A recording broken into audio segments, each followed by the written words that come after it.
Boa tarde a todas e todos. Vou para o meu segundo round, né? Acho que há uns 30 minutos, 40, não é isso, Johnny? A gente acabava não, né? Mas suspendia os debates da parte da manhã, porque nunca, como já diria o Carlos Fuentes, nunca há tempo para a última palavra, porque a palavra nunca cessa, nunca se completa. Então, se nunca vai haver tempo para a última palavra, a gente vai dar continuidade a... E o que eu entendo desse encontro, que, de fato, é mais uma interlocução, é mais um encontro, mais do que uma palestra, do que uma aula no seu sentido formal, né, no sentido mais tradicional.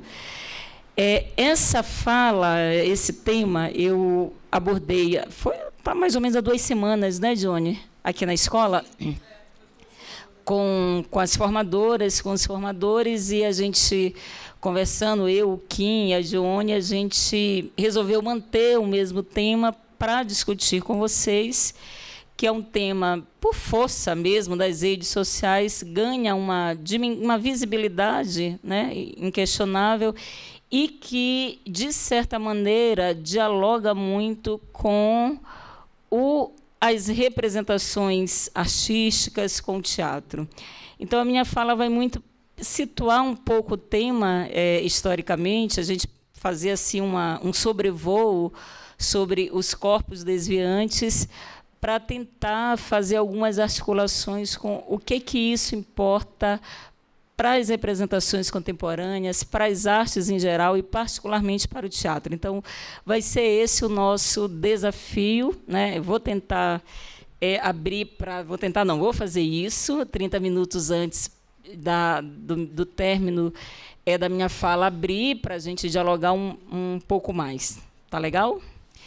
Então, eu diria, assim, para a gente pensar, eu falei hoje de manhã que eu gosto muito de um filósofo que se chama o Gilles Deleuze, que ele tem uma frase que virou meu mantra nesses últimos anos, que pensar é uma tarefa muito difícil. E nós só pensamos porque nós somos obrigados. Mais do que isso, o Deleuze vai dizer que a gente só pensa porque a gente é forçado a pensar. E, para ele, em tempos difíceis, a gente é ainda mais forçados a pensar. A gente pode partir de diagnósticos diferentes, a gente pode ter pontos de partida diferentes para fazer um diagnóstico do nosso tempo presente. Mas eu acho que o ponto de chegada ele vai ser invariável. A gente está atravessando tempos difíceis. Se a gente acatar o que o Deleuze diz, que em tempos difíceis nós somos forçados a pensar, e a tarefa do pensamento é algo difícil, a gente tem que nos colocar esse desafio como prioritário, como inadiável. É preciso que a gente pense em tempos difíceis. Quando a gente abre mão do pensamento, e quando eu estou falando pensamento, eu não estou falando necessariamente de teoria, da academia, da universidade, do ensino formal, mas o pensamento no sentido do qual é a gestão do coletivo, os destinos de uma humanidade, né? Quais são os pactos sociais que a gente subscreve. Então, o pensamento muito nessa linha, nessa direção. E aí é preciso, quando a gente cede a esse chamado, a esse princípio do Deleuze, um dos problemas contemporâneos são os problemas relativos ao que a gente chama das subjetividades emergentes. É muito comum a gente ouvir fulano de tal me representa, fulana de tal não me representa, vai ter negra, preta, gorda e trans das universidades, sim. Slogans como esse nos levam a pensar que está em curso, não só no Brasil como no mundo, a reivindicação por reconhecimento a partir das múltiplas identidades. E a gente enfrentar esse desafio de pensar humano na sua pluralidade é a gente se defrontar de maneira muito desconfortável, porque é difícil para todos nós, com as hierarquias que dizem, por exemplo, que o outro não é. E uma das hierarquias, uma das linhas divisórias que a gente usa permanentemente para dizer que o outro não é o corpo. Então, a gente vai pensar, digamos, o longo concurso da história do corpo, a gente tem... eu vou fazer assim, de maneira muito rápida, né? Uma trajetória que os estudos em torno do corpo, eles partem muito de uma visão biologizante, o corpo como articulação de organismos vivos, né? A perspectiva organicista. Então, o corpo, ou uma perspectiva mais cristã, o corpo como morada do Espírito Santo. Então, a gente tem uma longa trajetória em que as discussões sobre o corpo eles repousaram sobre essas questões. Mas a gente vai vendo que os desdobramentos do estudo do corpo chegam, digamos, em um ponto que muito interessa para vocês que estão no teatro, que é o corpo como território. É esse corpo que nos interessa, para além do corpo vivo, do corpo orgânico, esse corpo que morre, esse corpo que se decompõe, o corpo, fundamentalmente, ele é um território. Ora, se o corpo é um território, significa dizer que ele é pontilhado de sentidos e de marcas que informam a mim e ao outro o que eu sou. E aí, digamos, aí é que mora o perigo, né? Aí é que está todos os desafios, aí que reside a pergunta que vale $1 milhão. Como é que esse corpo, e aí eu gosto muito do Foucault, que eu brinco que tem uma pergunta que eu digo que é uma pergunta muito Foucaultiana. Como foi possível o que é? Né? A gente pode direcionar essa pergunta para como foi possível corpos não hegemônicos, racialmente não hegemônicos, como os corpos negros, morrerem aos borbotões no Brasil, como é a mortandade da juventude negra, e a gente não dizer nada desses corpos. Como foi e é possível que a gente mate, o Brasil mata, é o primeiro país que mais mata trans no mundo. Como é possível a autorização desses corpos, como eu vou trabalhar com vocês com o autor, que é o Akeli Mbembe, como é que a gente define a linha dos corpos matáveis? Corpos sobre os quais a gente pode fazer tudo, trucidar, violar, violentar e nada se dizer. Né? Como foi possível digamos, essas linhas divisórias? Para a gente tentar minimamente responder ou refletir sobre essas perguntas, ainda no encalço do Foucault, a gente pode, se a gente tomar como um discurso fundante a configuração das sociedades modernas, a gente vai ver, como Foucault nos ensina, que o Foucault ele vai fazer uma diferença entre o poder soberano e o poder moderno, o poder dos Estados-nação. E aí ele vai, entre, digamos, as particularidades desse poder soberano, ele vai insistir muito sobre a gestão da vida e a gestão da morte. Ele vai dizer, olha, o soberano, ele decidia sobre quem morria, né? Então, ele decidia sobre a morte era um dispositivo de governança, de governamentabilidade, e havia uma decisão política sobre quem morreria. E essa morte ela era espetacularizada, as pessoas assistiam às mortes, às sentenças de quem morreria, e isso era a gestão do coletivo. Ele vai dizer, olha, com a ascensão, né, com a sociedade moderna, né, eu estou fazendo um resumo muito, muito resumido, há uma mudança. Ao invés de gestão da morte, cabe ao governante a gestão da vida. Né? O poder público ele não vai mais pensar sobre a morte, ele vai pensar sobre a vida. Taxas de natalidade passam a importar, e aí ele vai chamar isso de biopolítica. Né? Só que nessa gestão da vida, que é cuidar da vida e não cuidar da morte, né? A gente tem Secretaria de Saúde para isso,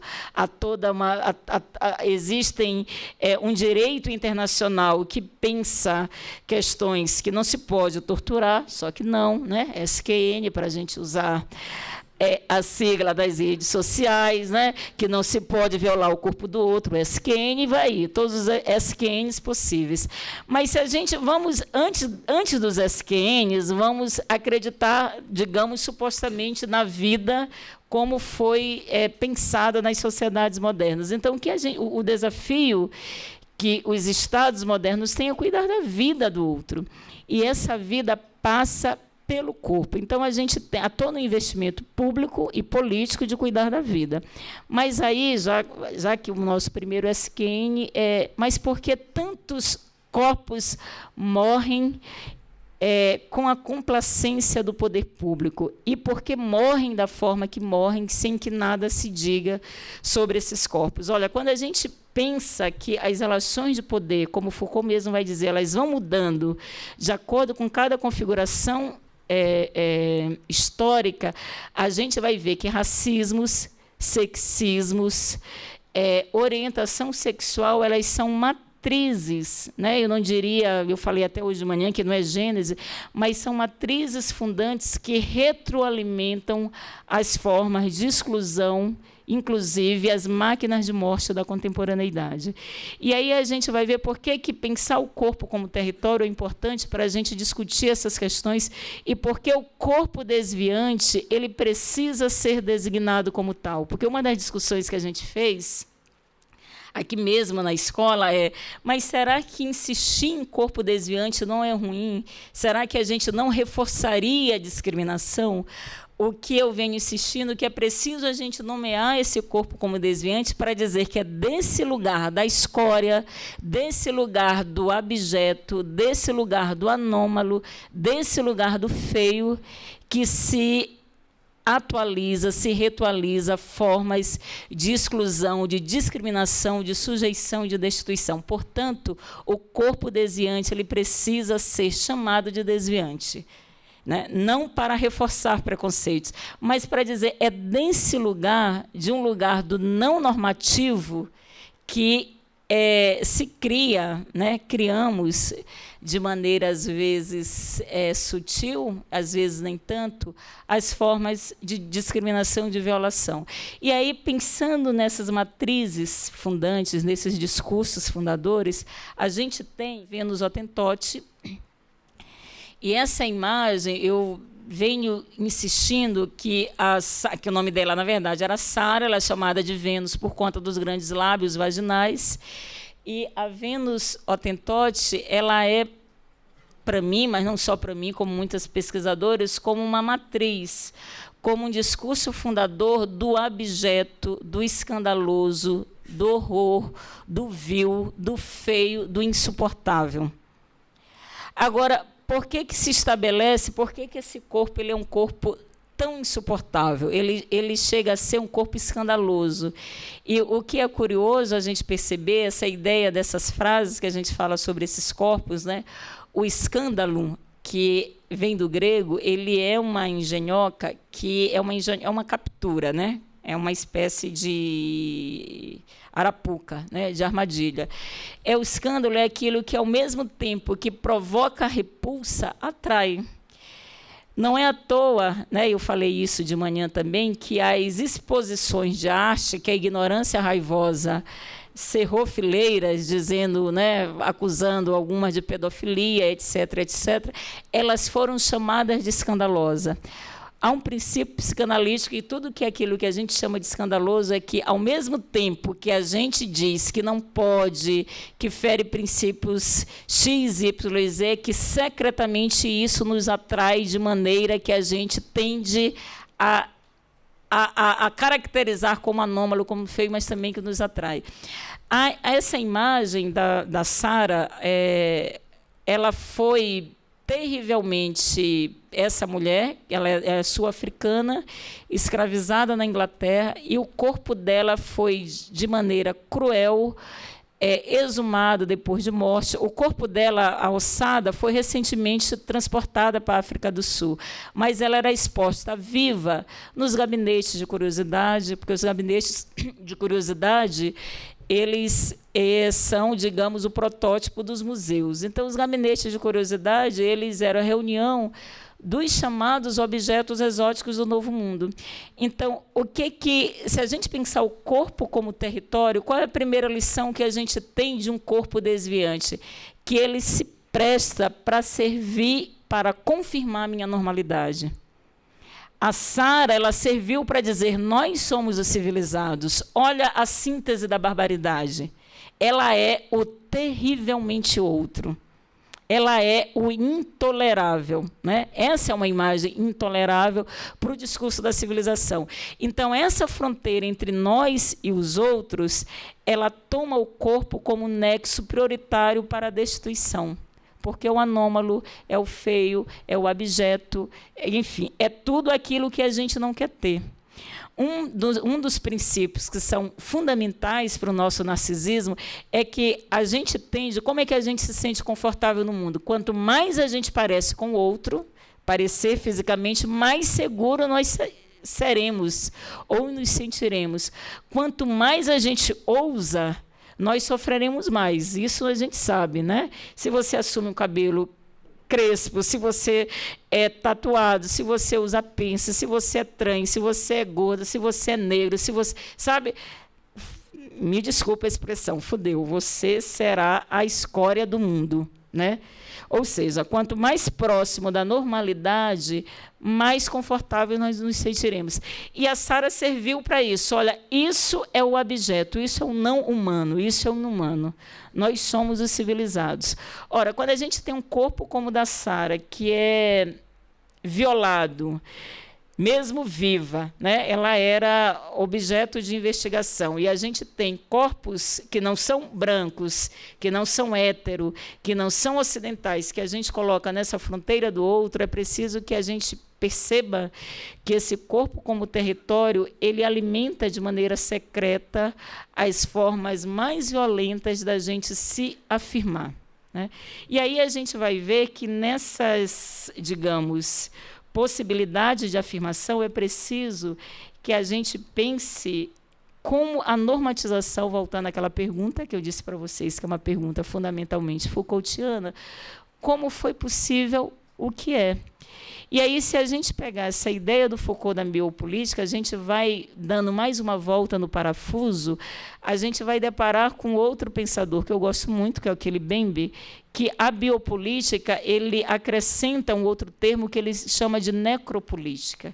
Ele vai dizer que as nossas sociedades, as sociedades contemporâneas, são sociedades em que a máquina da morte é uma máquina de gestão do coletivo. E ele não se contrapõe ao Foucault, ele vai dizer, olha, é uma biopolítica, mas é uma política que mata. Só que ele vai dizer, existem corpos que são matáveis no mundo. E aí a gente vai ter exemplos que são recorrentes. Eu acabei de falar para vocês que nós somos o primeiro, nós ocupamos, a gente não fica bem na foto quando a gente pega esses índices. Então, nós somos o primeiro país que mais mata trans no mundo. De 10 jovens mortos no país, 8 são negros. E desses 8, 6 não têm passagem pela polícia. Seria desnecessário dizer isso, porque a polícia não é para matar ninguém. Mas, veja, o absurdo é tão absurdo que a mortandade, o extermínio da juventude negra já está sendo chamada há um tempo de genocídio. Nós somos o 5º país que mais mata mulheres. E entre o índice de morte de mulheres, a taxa entre as mulheres brancas caiu e das mulheres negras aumentou, né? Ou seja, a combinação de sexismo com racismo é nitroglicerina pura. Então, a gente tem um quadro terrível, né? E tudo isso se dá a partir da autorização de corpos que são matáveis. Eu também dei o exemplo hoje de manhã que, para a gente pensar o parâmetro, nós não choramos por esses corpos. Quando a gente vê, vocês lembram do mendigo gato de Curitiba? Todo mundo queria cuidar do rapaz, não sei o quê, o mendigo, coitadinho dele, coitadinho. Mas é porque ele tinha olhos claros, era loiro, gente. Olhemos para os corpos dos mendigos no Brasil, ninguém se mobiliza. O problema não é a mobilização em torno do mendigo gato de Curitiba, que eu nem sei se é gato de verdade, mas partindo do entendimento que tem olhos claros, é loiro, por definição é gato no Brasil. Mas, enfim, eu insisto nesse exemplo para a gente pensar como os outros corpos não brancos, ninguém se incomoda. O problema, repito, eu não estou incomodada, a gente tem sim, é um corpo destituído. É um corpo destroçado. Ninguém merece, eu não gosto do termo merecimento, mas nesse caso é válido. Ninguém merece viver em estado de indigência e de destituição da sua humanidade. Portanto, a gente se comover com o mendigo gato de Curitiba é legítimo. Cruel é a gente silenciar sobre os corpos que não têm a textura do mendigo gato de Curitiba. Vejamos as cores dos mendigos na cidade de São Paulo, que é a cidade que tem mais moradores de rua. Por exemplo, eles não têm olhos azuis, eles não têm olhos verdes, eles não são brancos. Mas a pedagogia do olhar nos habituou a achar que aquele era o lugar, entre aspas, natural dessas pessoas, de tal modo que ninguém acha, no mínimo, estranho. Eu dou o parâmetro, eu sempre, a mortandade de jovens negros, eu sempre comparo. Vocês lembram daquele atentado, daquele caminhão, aquela coisa enorme, em Paris, né? Um caminhão possante, grande, não sei o quê, era um atentado terrorista. Em algum momento, minutos depois daquele atentado, em uma cidade como Paris, aquele caminhão estava sendo monitorado. A gente tem um incidente, vocês lembram do ano passado, dos 111 tiros no carro daqueles 3 jovens. E quando o pai dá a entrevista na televisão, chorando, ele fala assim, o pai daquele menino, não tem nada, a minha vida acabou, eu não tenho nem corpo. E aí ele devolve a pergunta para a repórter, que é o seguinte, que até ela ficou com a voz embargada. Ele pergunta o seguinte, vocês mencionam que são 111 tiros em um corpo? Não tem corpo. E não foi com um revólverzinho, sei lá, 32, são esses fuzil, sabe? É para destroçar um corpo. Aí você pergunta o seguinte, como policiais têm coragem, porque se a gente entrar na lógica deles, da violência, da morte, gente, 10 tiros já seriam suficientes. São 111 tiros, não pararam. Como é que se mata? Vejam, nem aquele caminhão possante, como num atentado terrorista, numa das principais capitais do mundo, levou 111 tiros. Não se leva 111 tiros. Isso escapa a qualquer padrão de civilização. Mas só se mata porque são corpos matáveis. E só não acontece nada porque são corpos matáveis. Porque são jovens negros, pobres de periferia. Não se atiraria 111 vezes na zona sul do Rio. Não se atiraria em jovens brancos, ainda que eles fossem pobres, se eles estivessem numa região considerada de classe média. Ninguém atira 111 vezes em um carro. Pode ser a pessoa, ou seja, repito, nem um caminhão que atropelou pessoas em Paris, que era um atentado terrorista. O Estado teria o beneplácito mundial. Nem esse caminhão levou 111 tiros. Por que um carro pequeno se alveja? Porque são corpos matáveis, repito.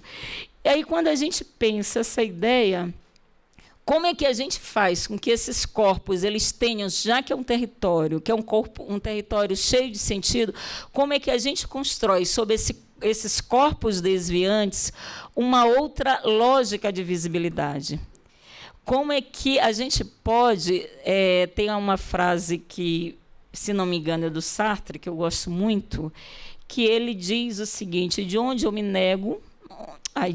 onde você me nega, é ali que eu me afirmo. Então, é do lugar do desviante, é lugar da escória, do anômalo, do feio, do abjeto, que esse corpo ele tem que reafirmar a humanidade que é sistematicamente subtraída. Vamos tomar um dos exemplos muito recentes, vadia, né, para nós mulheres. Quando um homem quer nos destituir, entre várias adjetivações, uma delas é vadia. O que se fez com a vadia? Desse lugar destituidor, se fez a marcha da vadia. Somos vadias mesmo e vamos marchar com esse nome. E o que isso tem a ver com as artes e com o teatro em geral? Eu insisto que, para a gente pensar e enfrentar essas discussões, é preciso, mudar o imaginário é a gente mudar um regime de visibilidade. Mudar regime de visibilidade é a gente mudar o repertório de imagens. Quem, fundamentalmente, é responsável por isso? As artes. Esse repositório imemorial que a gente já tem, a gente já nasce com ele, e que nos diz o que é normal, o que é desviante, o que é belo, o que é feio, o que é certo, o que é errado, a gente tem que passar a tensionar. É o que o Foucault diz, todos nós nascemos alienados no discurso vigente, com exceção do psicótico. O que o Foucault está querendo dizer com isso? Que quando a gente já nasce dentro de frames, de quadrantes, que nos diz o que é certo e o que é errado, que menino usa azul, que menina usa rosa, né? Que menino usa as calças, que menina usa menina usa saia. É esse discurso vigente que ele se refere. E, do ponto de vista das imagens sobre o desviante, é preciso que a gente tensione. Eu dizia também de manhã que, sobre mim, meu corpo de mulher negra, sempre paira a possibilidade de eu ser outra coisa. Eu só não sou professora universitária. Eu viajo o Brasil todo dando palestras. As pessoas acham que eu sou qualquer coisa, menos, ou seja, já há uma antecipação sobre o que eu sou a partir do meu corpo negro. Eu brinquei, não, mas é uma realidade. O grupo racial hegemônico pode ser qualquer coisa. O branco, no campo das representações, no campo da dramaturgia, ele pode ser qualquer coisa, está tudo certo com ele. Nós não, nós temos um código reduzido sobre nós.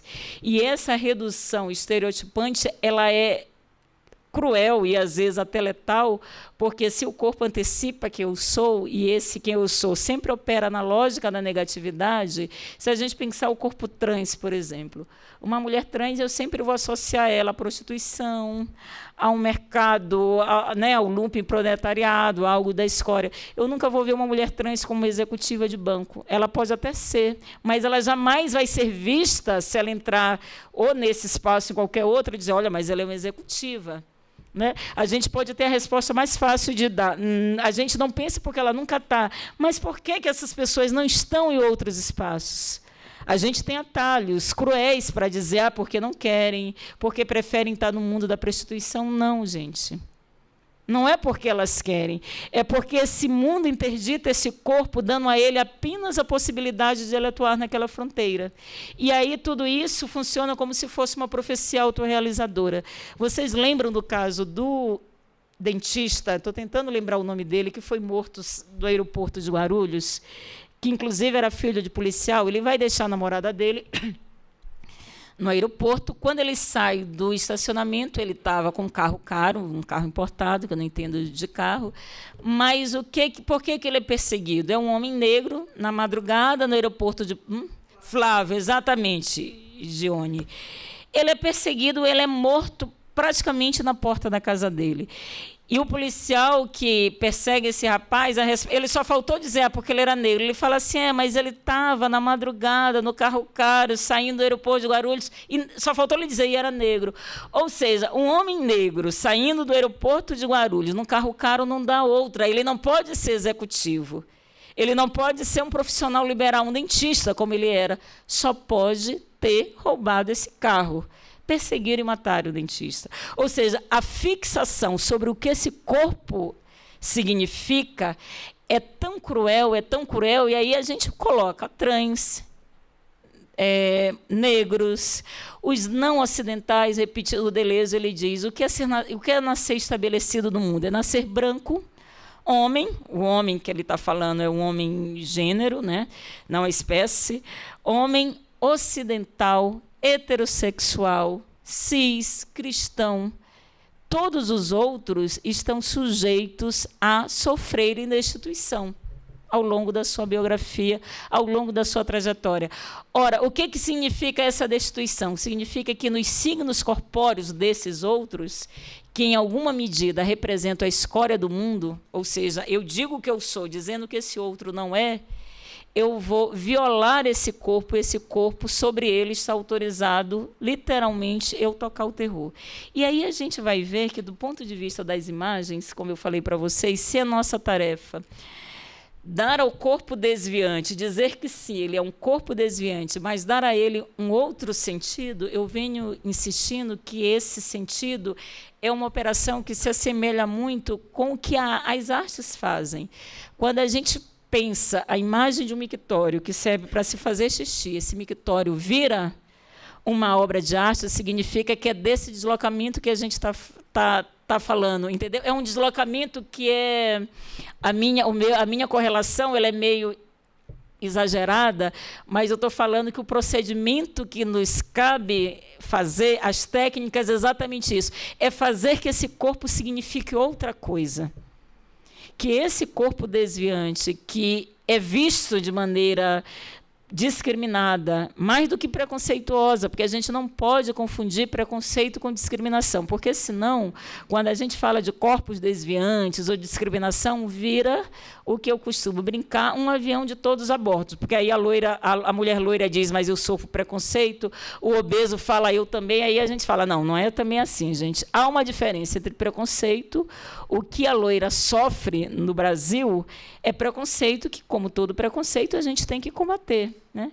Eu insisto muito nesse exemplo, porque eu fui dar palestra um dia desses, aí uma moça loira, que não era loira de verdade, mas não interessa, e não vinha ao caso, mas ela levantou e ela falou assim, olha, Rosane, eu entendo vocês negros, sem racismo e tudo, olha, mas no nosso caso, nós loiras somos chamadas de burra.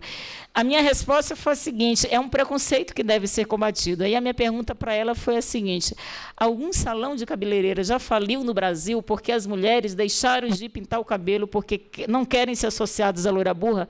Pelo contrário, a loirice é uma estética a ser perseguida. Significa dizer o seguinte, o preconceito, como é todo preconceito que é perigoso, é idiota, é terrível contra as loiras, não se converteu em uma discriminação contra as loiras no Brasil. Ser loira no Brasil ainda é um signo potente, né? Você pode ser uma secretária executiva, ou seja, preconceito, ideia preconcebida, não significa dizer que você vai ser discriminado. Então, eu estou fazendo esse reparo para a gente não colocar o problema da destituição do outro como se tudo fosse no mesmo patamar. Preconceito é uma coisa, discriminação é outra, racismo é outra, transfobia é outra, para a gente, sabe, do lugar que a gente está falando, para a gente dimensionar o que é efetivamente a destituição do corpo desviante. E aí eu insistiria com vocês, a nossa terceira, digamos, no meu terceiro momento da fala, já que corpo é território, território é sentido, é significado, é preciso que, do ponto de vista de máquinas do imaginário, e o teatro é uma máquina que mobiliza o imaginário, que a gente construa um outro repositório de imagens. Fazer esse procedimento significa que eu tenho que dar ao autor negro papéis que não são apenas... não é só o personagem negro. Eu sou um homem negro, você vai fazer Grande Otelo. Que ele possa também ser... uma outra pessoa, porque, repito, o branco pode ser qualquer coisa. Eu dei o exemplo de manhã, quando a gente tem o ônus da representação para os corpos desviantes. Quando você tem a repetição de um grupo racial não hegemônico em papel subalternizado, você onera a representação desse grupo. Porque você tem um homem negro, a mulher negra em papel subalternizado. Mas a grande tragédia não é apenas o papel subalternizado, é você tirar do papel subalternizado, porque uma pessoa negra ela tem mesmo, se fizer uma novela de escravizada, tem que ser uma pessoa negra.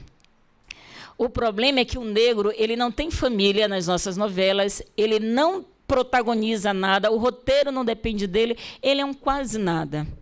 A despeito das mudanças. Porque, vejam, quando a gente tem papéis subalternizados do ponto de vista das funções sociais e que esse personagem ele é protagonista ou o roteiro depende dele, ele é o elemento detonador do roteiro, ele não será negro. Vejamos o exemplo da Glória Pires. Glória Pires foi uma empregada doméstica naquela novela Anjo Mau. Pela lógica racista da sociedade brasileira, se esperaria, com todas as aspas, que aquela babá fosse uma mulher negra, porque é só nesse lugar que eles nos colocam. Mas vejam, aquela babá daquela novela, se vocês estão lembrados, ela era protagonista da novela, aí negra não serviu.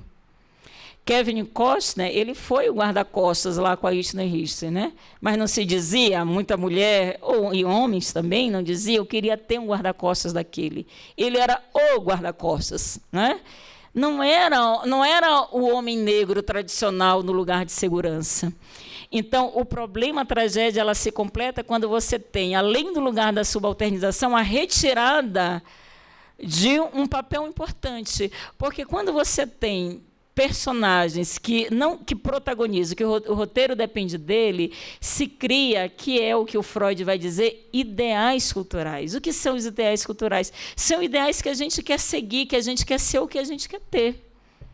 E, normalmente, você não coloca trans, negros, indígenas como os ideais culturais.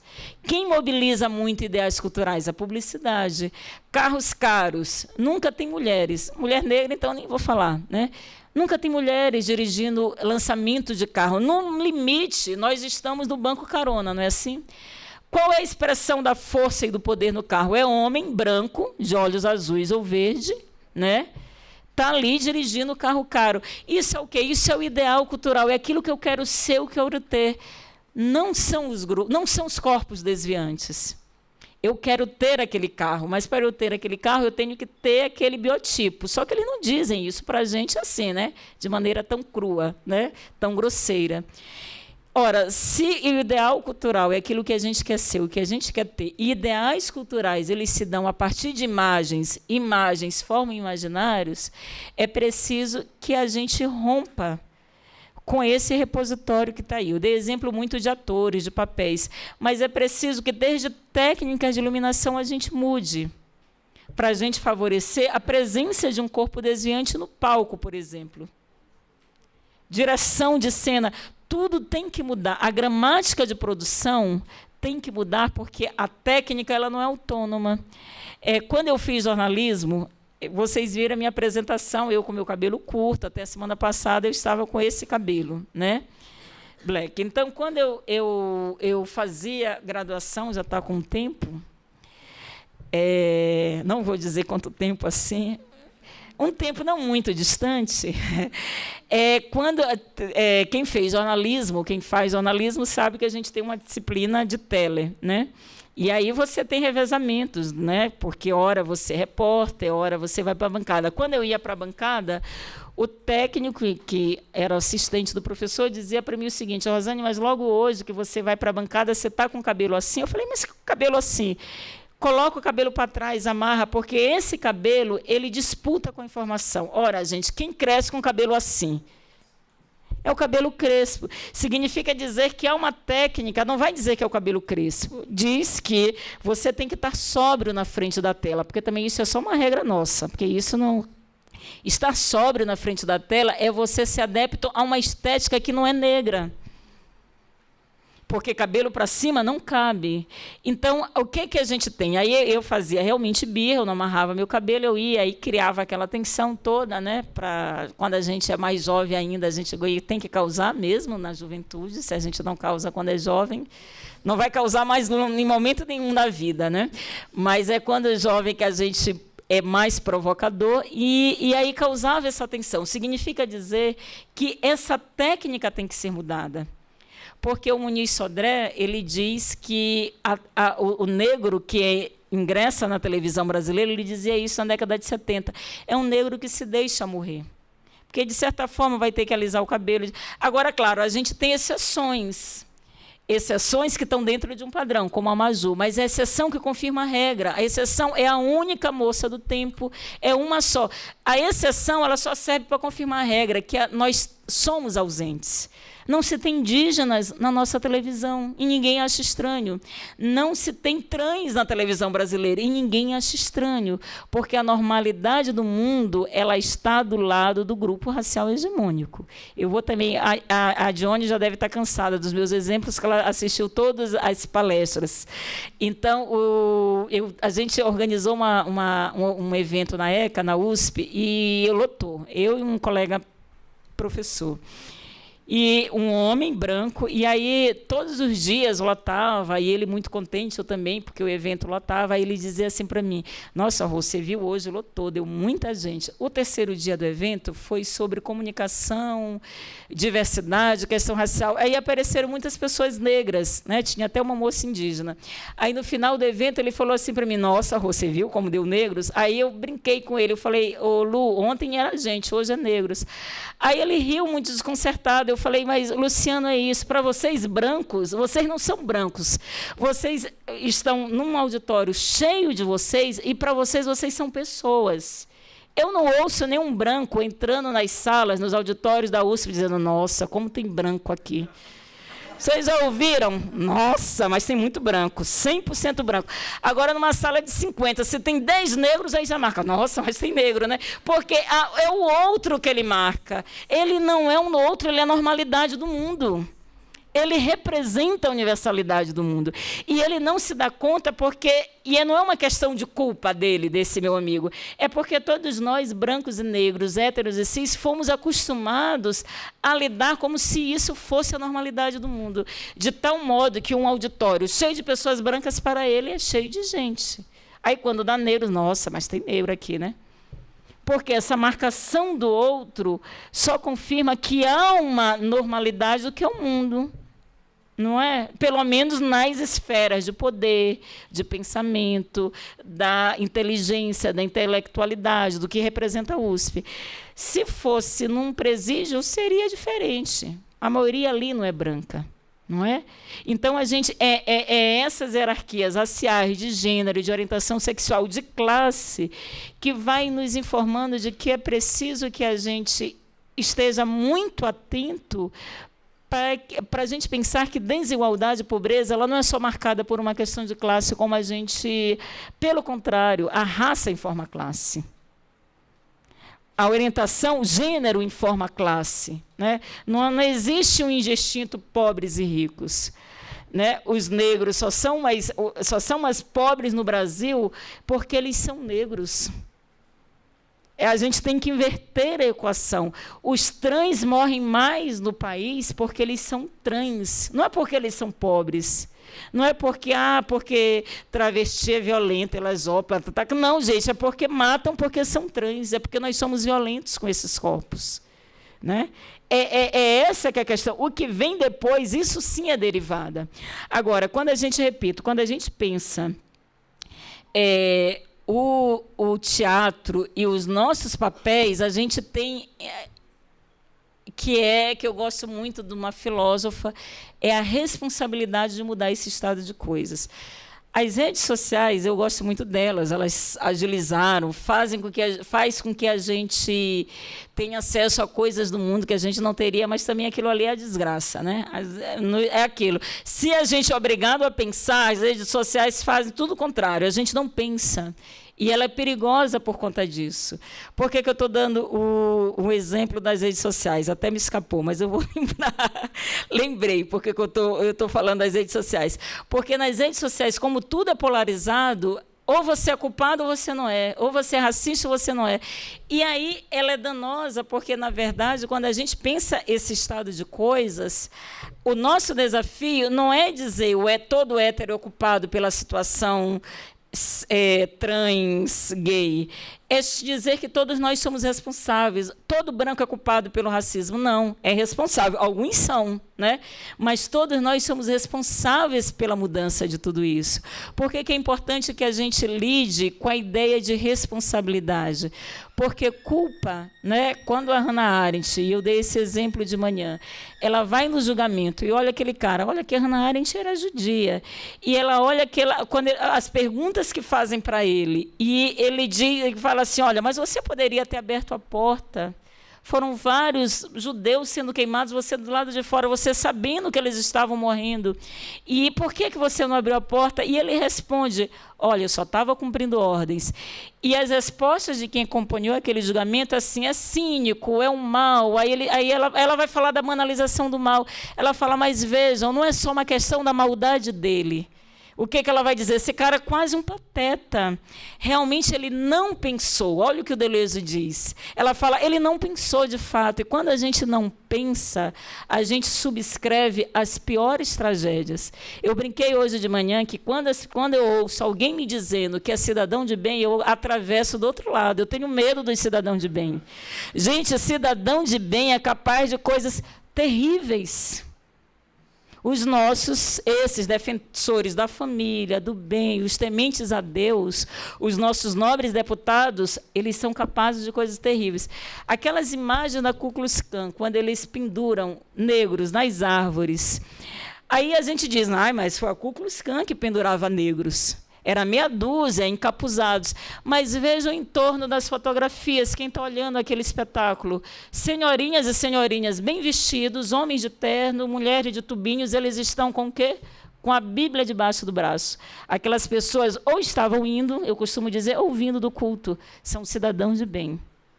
Cidadãos de bem fazem coisas terríveis. É por isso que a Hannah Arendt vai dizer qual é a responsabilidade que a gente tem.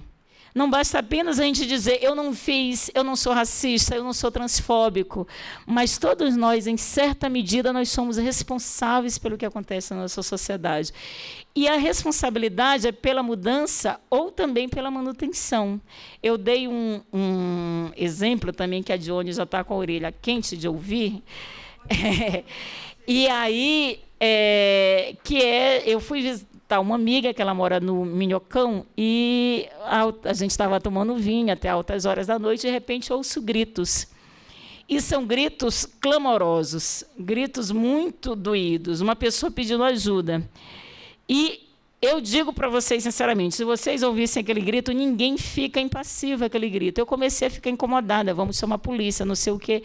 E a minha amiga, que é uma pessoa que está muito ligada a isso, ela falou assim para mim, já de maneira meio acostumada, assim, não, são pit boys trucidando, violentando travesti. Eu falei, mas ninguém faz nada? Gente, ninguém fez nada. Aí eu comecei a gritar, porque aquela situação era um corpo que estava morrendo. Mas por que ninguém faz nada? Porque era trans, fazendo programa na rua. Se fosse um cidadão de bem gritando, eu sou pai de família, certamente alguém ligaria, porque não é preciso nem você colocar a sua vida em risco. Joga pedra, joga água gelada, diz que está chamando a polícia, diz que seu marido é a polícia que ele está descendo, inventa qualquer coisa, grite, ainda que o seu grito, a sua intervenção não resulte em nada, faça. O que não dá é para silenciar. Por que você silencia com um grito de um corpo que você está sabendo que, se ele não morreu, se aquela travesti não morreu, ela ficou muito mal. Aquele corpo, ele foi um corpo que foi trucidado. Então, assim, por que a gente silencia? Aí tem um autor que eu gosto muito, que é o Luiz Felipe de Alencastro. Ele disse que nós nos acostumamos, brasileiros, por isso que nós torturamos. Eu falei para vocês da biopolítica do Foucault, né, da gestão da vida. Só que nós estamos mais para a necropolítica, né? É a história do só que não, né? Não, nós temos que cuidar da vida de todos, mas tem corpos que a gente deixa morrer. E nós não fazemos nada. O que o Luiz Felipe de Alencastro diz? Ele diz que uma das tragédias da escravidão foi que a gente fazer com que os nossos ouvidos nos acostumássemos com a tortura de quem poderia ser torturado. Aí o que ele vai dizer? Nas senzalas, os escravizados e as escravizadas eram torturados até a morte. Nesse momento da tortura, o que a Casa Grande fazia? Festa. E eles ouviam esse corpo morrendo, gritando, e a Casa Grande fazendo festa. E ele diz que a gente herda esse ouvido seletivo porque a gente não sofre com uma travesti pedindo socorro no nosso prédio. A gente não faz passeatas contra o extermínio da juventude negra, né? A gente não faz isso. As crianças não brancas no Brasil são torturadas nos seus espaços domésticos e a gente não chora o corpo dessas crianças. Aí, quando tem uma Isabela Nardoni, repito, como eu disse de manhã, o caso dessa menina foi trágico, né? Mas a Isabela Nardoni, ela é um ponto fora da curva. Não se sabe o que aconteceu com aquele casal. Agora, estruturalmente, a gente tem um país que tortura crianças pobres e não brancas. E ninguém faz nada. Naquela mesma época, aquelas crianças de Ribeirão Pires, que eram torturadas, foram fatiadas pela madrasta e pelo pai.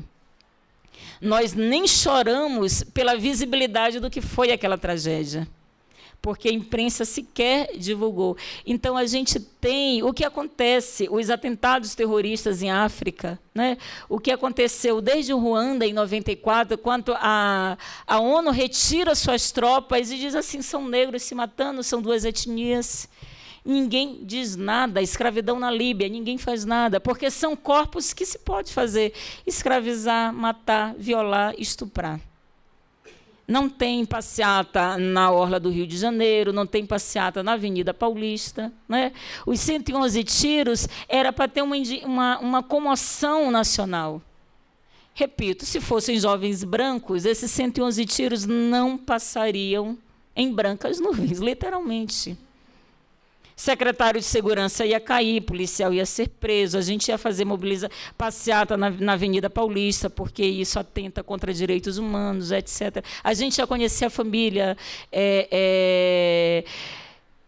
vitimada com uma morte dessa tão violenta, mas a gente silencia porque é o corpo autorizado, é esse corpo desviante. Agora, para a gente se sensibilizar, para a gente se comover, repito, a gente tem que criar um outro sistema, esquema de imagens. Pensar isso significa que, do meu lugar de fala, já que usando as expressões do momento, é preciso que a gente realmente interfira no mundo com um princípio que é o ético. Vocês são aprendizes de uma escola de teatro em busca de uma profissão, mas uma profissão ela se dá também colada com princípios éticos.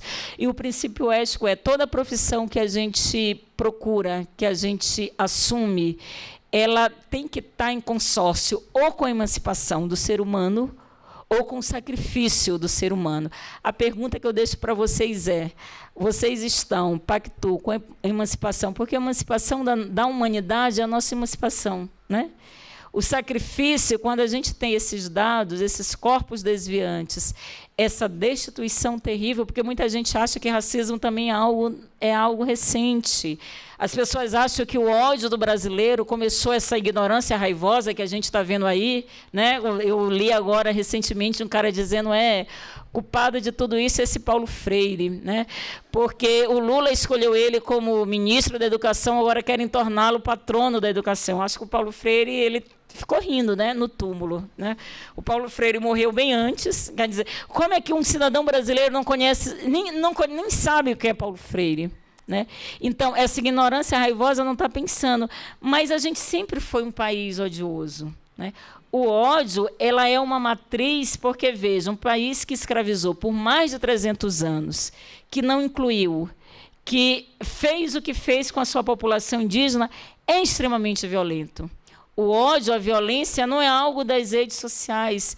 O que a gente tem agora é a possibilidade, as pessoas saíram do armário, porque como elas têm a possibilidade, porque, veja, quando a gente tem um deputado que diz o que diz para uma deputada que só não estupra ela porque ela não merece, porque ela é muito feia, é um deputado federal, esse deputado não é cassado, é porque tudo pode. Percebam? Tudo pode. Então, eu também me sinto autorizada a falar qualquer coisa. Quando a gente tem, que eu não gosto, mas eu vou dar esse exemplo, porque aí entra num campo mais, digamos, de política, mas aí não é partido, mas quando a gente tem um julgamento de um ex-presidente que se deu da forma que deu, sendo gravado ao vivo, e nada acontece com o judiciário desse Arrasta-Coera, porque tudo pode, todos nós estamos descobertos. O estado de exceção está para todo mundo. O julgamento do Lula, a despeito da gente concordar ou não, ele fez ou ele não fez, o que está em jogo é que, a partir desse julgamento, porque eu ouvi muitos amigos meus que trabalham com questão racial que dizem: Rosane, mas o estado de exceção já existe na periferia. Com o povo preto é assim. Eu falo, já existia, só que agora vai ser pior ainda. Se fizeram isso com o ex-presidente da República, sambando na cara da sociedade, é porque tudo pode, gente. Ou seja, quem perde com tudo isso somos todos nós. E quem perderá são as pessoas que são destituídas, digamos, dos códigos hegemônicos. A gente vive em tempos difíceis, para negros, sim, para mulheres, para trans, porque sobre esse território corpóreo, tudo ou quase tudo se pode. Então, eu acho que é um momento de discussão, de reflexão de vocês nesse espaço. É uma escola de teatro, está para além da questão técnica, porque, eu repito, a técnica ela é derivada de um imaginário. Agora, a gente tem que pensar qual é o imaginário que nos governa. Tem uma frase do Minha Couto, e eu vou terminar sem malandragem, que eu falo que a gente termina com e sem malandragem. Né? Porque quando um palestrante começa dizendo que vai ser breve, ele não será breve. E quando diz que está terminando, ele não está terminando, mas agora é sem malandragem. É uma frase do Miyakoto que diz o seguinte: o que nos governa é sempre o mais antigo, sujeito a novas racionalidades. Então, a gente sempre vai operar com o que é mais antigo, com as formas de discriminação contra as mulheres, com o racismo, e a gente vai reatualizando isso. Então, é preciso que a gente busque as raízes disso que nos governa, que quando a gente nasce, nos instalou nesse estado de coisas. A gente nasceu imerso nesse discurso, mas também a gente é senhor. Ao mesmo tempo que a gente nós não somos tão senhores da nossa história, como a psicanálise nos ensina, a gente tem uma pequena margem de manobra de mudar esse estado de coisa. E é sobre essa pequena margem de manobra que a gente pode, sim, dar aos corpos desviantes uma outra trajetória para vidas que devem importar fundamentalmente porque são vidas. Muitíssimo obrigada.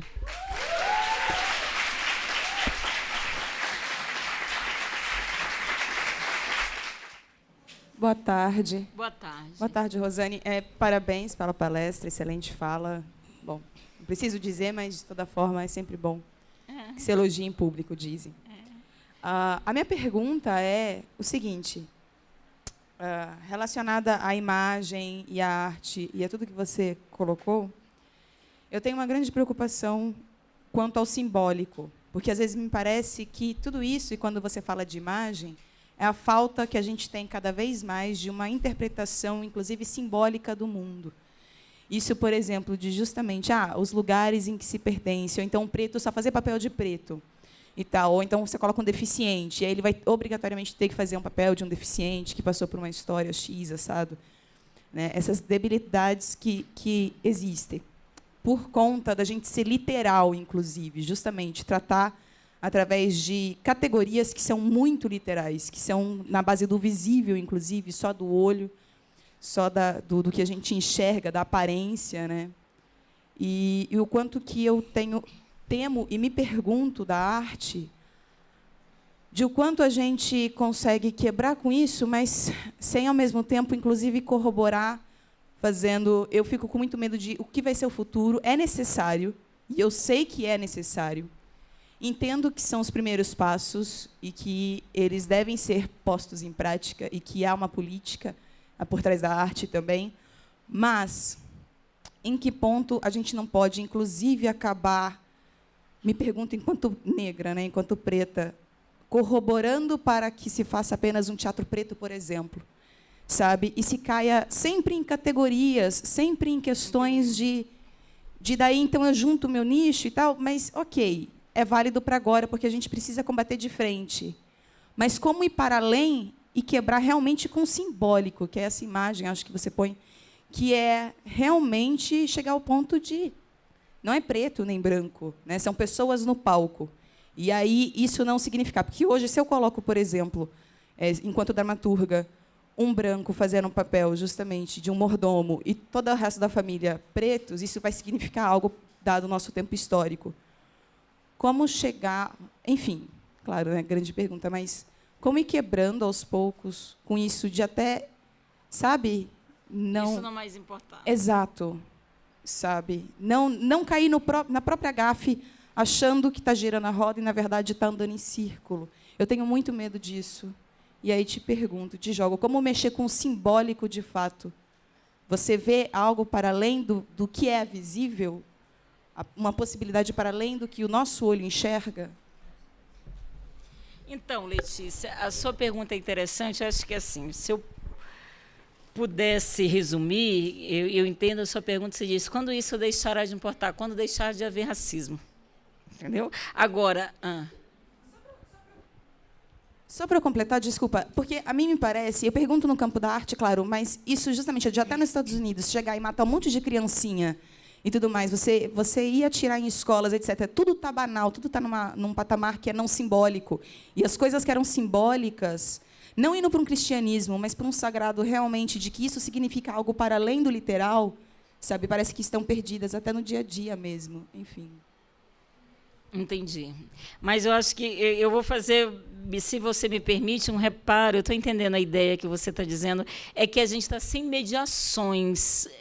Parece que algumas mediações ou instituições que representavam, porque não é que o simbólico deixou de existir, né? Se a gente pensar o simbólico na sua concepção mais radical, a gente continua simbolizando.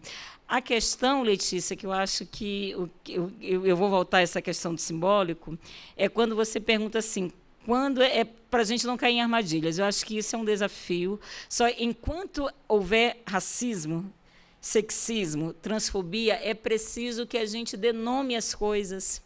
Porque se você não nomeia, tem uma frase que eu gosto muito que diz: o nome é o mínimo de presença. Se você é o famoso dar nome aos bois. Se você não nomeia, você não enfrenta o problema ou você cria paliativos para enfrentar o problema. Então, eu acho que a nomeação é racismo. Se é racismo, a gente tem que combater o racismo. Como é que se combate o racismo? É uma equação. Se combate o racismo promovendo igualdade racial. Como é que se promove igualdade racial? Equilibrando o jogo hegemônico do poder. Como é que você equilibra o jogo hegemônico do poder? Promovendo pluralidade. Eu estava conversando ainda há pouco com a Alessandra, que está ali, eu não diria atrás das cortinas, uma colega, e a gente estava discutindo exatamente disso. Você só promove pluralidade dizendo que, de fato, tem espaços que são marcadamente brancos e espaços que são marcadamente negros. Espaços de poder marcadamente brancos. A mesma coisa com a questão do machismo. Tem espaços marcadamente masculinos e marcadamente femininos. Mas são naturais que seja assim. Como é que você muda? Você muda a partir da pluralidade. Agora, o seu desafio, ele ganha, digamos, uma importância de reflexão para a gente não fazer disso, porque o combate ao racismo ele tem como finalidade o respeito à humanidade de cada um. Então, eu quero, enquanto mulher negra, professora, pesquisadora e da comunicação, ser reconhecida além de uma mulher que trabalha com questão racial de gênero, também como uma comunicóloga, porque os meus colegas, eles têm assim, a questão racial, a Rosane que vai dar palestra, mas semiótica já não é comigo. Então, eu tenho que fazer esse duplo esforço para dizer, eu sou uma comunicóloga. Porque isso é também cruel do racismo, não ver você, para além do debate da questão racial, como se você não pudesse falar de outra coisa, né? Economia, aí se chama economista, aí extermínio da juventude negra, só as pessoas negras. Eu acho que a gente tem que falar, mas você tem intelectuais no Brasil que pensam a questão macroeconômica, e são pessoas negras. Aí eu acho que a sua reflexão tem sentido, a gente tem que trabalhar nos dois campos. Agora, a gente não pode abrir mão, Letícia, de enquanto o racismo não acabar, a gente tem que... É disputa de narrativa.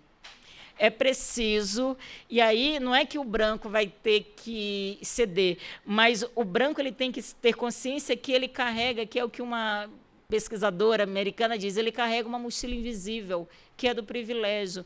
Uma sociedade como privilégio não é uma sociedade que tem cidadãos, porque nem ele é cidadão. O patrimônio da cor no Brasil é uma coisa tão terrível que é isso. Basta você ter os olhos claros e você ter o cabelo loiro que você já está meio caminho andado. Você pode até ser pobre, mas você não vai sofrer o que uma pessoa não branca sofre. Então, acho que é reconhecimento desses privilégios por parte da pessoa branca, porque não basta ela dizer que ela não é racista. Não basta ela dizer que ela tem um amigo negro, que ela é casada com um homem ou com uma mulher negra, isso não é o suficiente. Ela tem que perceber que, na lógica da dinâmica social, ela tem, sim, privilégios. E abrir mão de privilégios é você construir uma sociedade plural. E pluralidade é isso. É você, no palco, escola de teatro, saber, vai ter o Hamlet, sei lá, o Shakespeare... Vamos dar papel ao negro, porque a gente quase não está, entendeu? É esse equilíbrio, não é dizer que a gente... Eu já ouvi pessoas perguntando assim, por que não tem 100% branco? Que já me perguntaram. A gente tem muitas perguntas em palestras, aí elas servem para mim, Aí eu falo, por que não precisa do 100% branco? Porque vocês já são 100%. Não existe. Ah, por que não tem dia da consciência branca? Porque ele não precisa, vocês já são hegemônicos. Entendeu? Então, é mais ou menos isso. Você não promove quem já tem privilégio, você só promove o desigual. E o desigual, estruturalmente falando, é o indígena, é o negro, é a mulher, é o trans. Isso não significa dizer que não tenha brancos pobres? Claro que tem. A gente brinca, tem uma socióloga negra que ela brinca, ela diz assim, o branco pobre ele não tem noção quanto ele nos deve. De fato, o branco pobre ele não tem noção quanto ele deve para o movimento negro brasileiro. Vocês já perceberam que não havia essa categoria sociológica antes de cotas? Porque o que existia no Brasil era brancos e pobres, aí tem cotas. Aí o que as pessoas dizem? Ah, mas tem branco pobre, não pode ser só para negro. Ou seja, o branco pobre ele surge como uma categoria sociológica por força de reivindicação do movimento negro, porque nem os brancos pensavam nos brancos pobres. Então, significa dizer o seguinte, que quando a gente pensa equilíbrio racial, a gente também pensa numa perspectiva universalista. Eu participei das reuniões, Letícia, quando o Haddad, ele não era nem ministro da Educação ainda, ele era secretário do Tarso Genro. E aí ficou toda aquela discussão, como é que vai ser implantado cotas no Brasil, nas universidades, etc., etc. O Haddad, na época, ele falou o seguinte, olha, claro que o governo Lula vai implementar cotas para negros, a gente está com os dados aqui, há um gargalo em que a população negra cai, etc., etc. Mas a resposta do Haddad foi assim, mas não pode ter só uma política só para negros. O ProUni ele surge por conta de uma tensão do movimento negro, dizendo tem que ter cotas para negros. Aí o que o Haddad manda? A resposta tem que contemplar o branco pobre. É por isso que a gente diz o branco pobre não tem noção do quanto ele nos deve, porque ele não estaria no Mackenzie se não fosse uma disputa racial, entendeu? O ProUni só surge porque o governo, o Estado brasileiro, ele tem medo de tensionar a questão do ponto de vista racial. Porque o que o Haddad diz? Se a gente tiver cota só para negros, esse país vai abaixo. Porque nós somos um país racista. Então, vamos abrir ProUni pensando nos pobres, ou seja, o branco pobre. Então, é isso. Quando você fala de privilégio, é isso. A gente tem que promover o desigual. Só que quando você promove o desigual, você está atingindo a todos.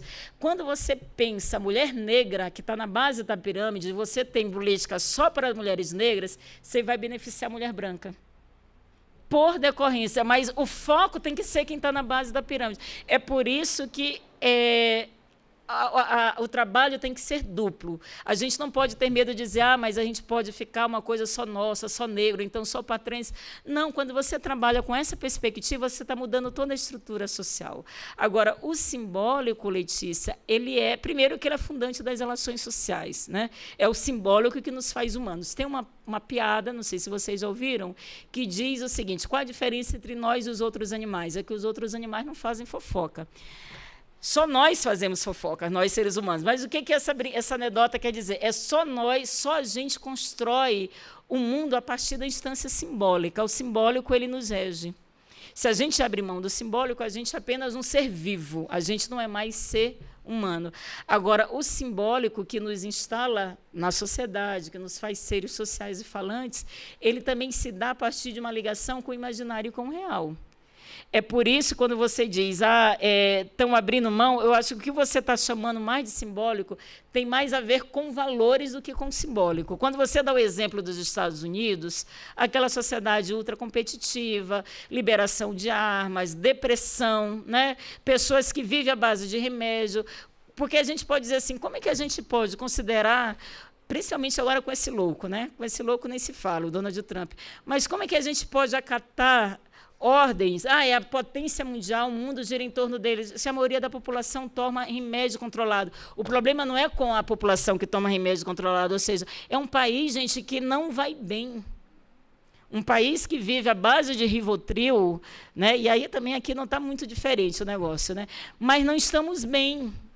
Então, o desequilíbrio, muito mais do que o simbólico, eu acho que essa mortandade, é uma cultura deles, tem muito mais a ver com o traço cultural psicanalítico do que com o simbólico. São os valores capitalistas que, de certa forma, nos levam a esse estado de doença generalizada. Agora, eu concordo com você em relação a isso. Agora, o visível, você fala uma coisa de imagem, né? Que é o que se vê. Mas o que se vê, Letícia, tem uma frase que eu gosto muito que diz, o visível, ele constrói parâmetros para o dizível.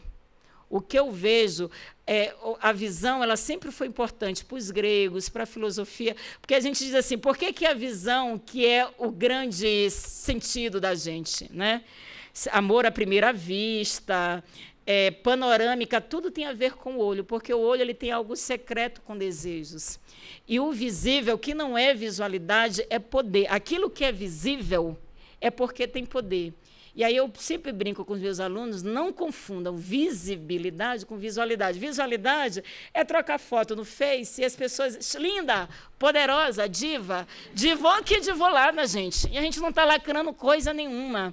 Aí eu troco, eu vou dormir feliz, né? A gente dorme feliz. 1000 curtidas porque você trocou foto de perfil. Mas isso não é poder. Só que a gente acha que é poder, né? A gente dorme feliz, diva, que diva, lacrou, que lacrou nada, estamos morrendo. Ninguém está lacrando coisa nenhuma aqui, né? Não estamos lacrando, vamos começar por aí. Mas a gente se ilude, o Zuckerberg faz a gente acreditar que aquilo é poder e que aquilo é visibilidade. A visualidade pode se converter em visibilidade, mas ela não significa.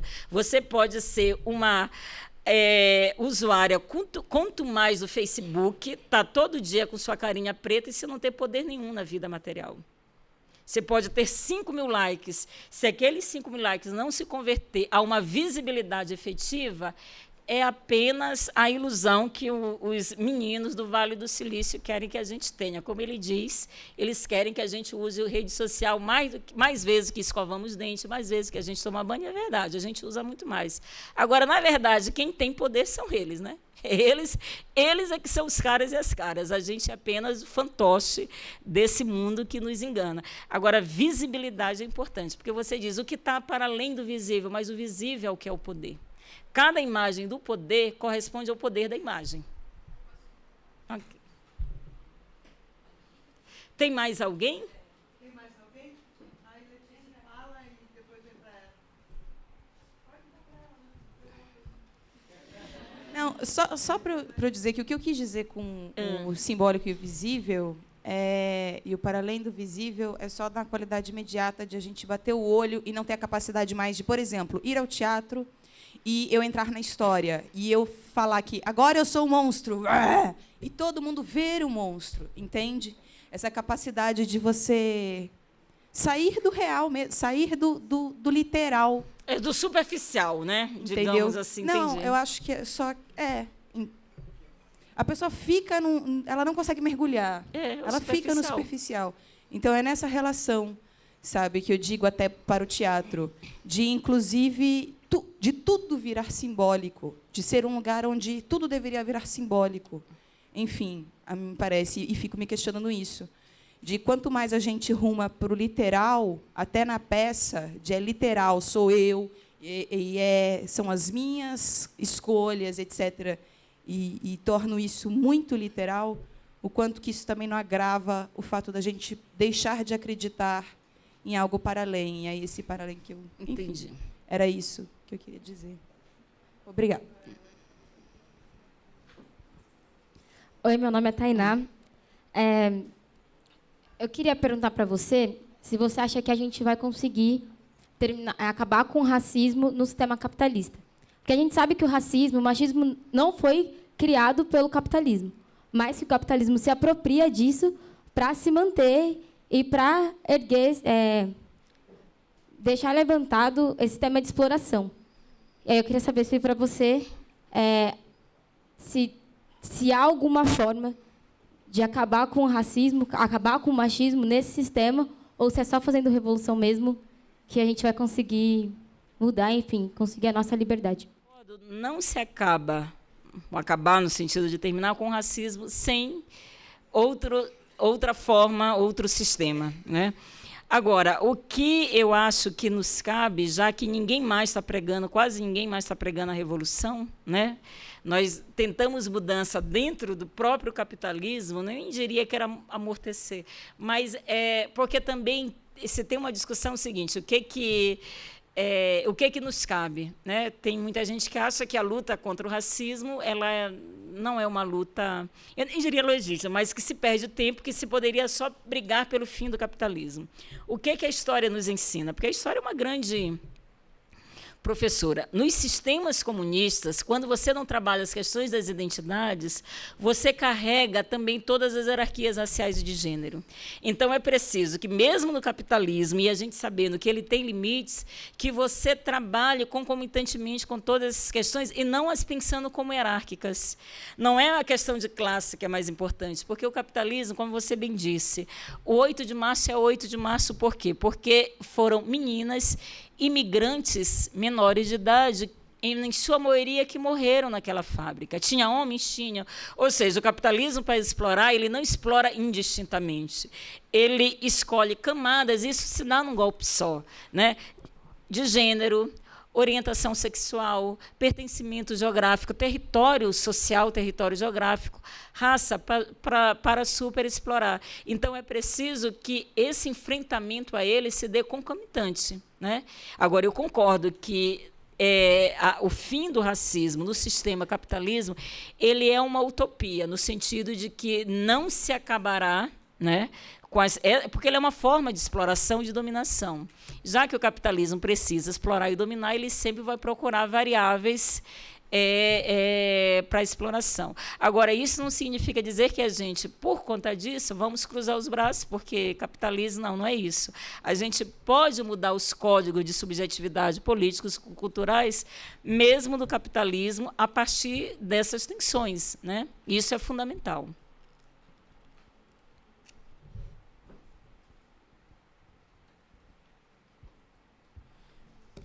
Meu nome é Luan.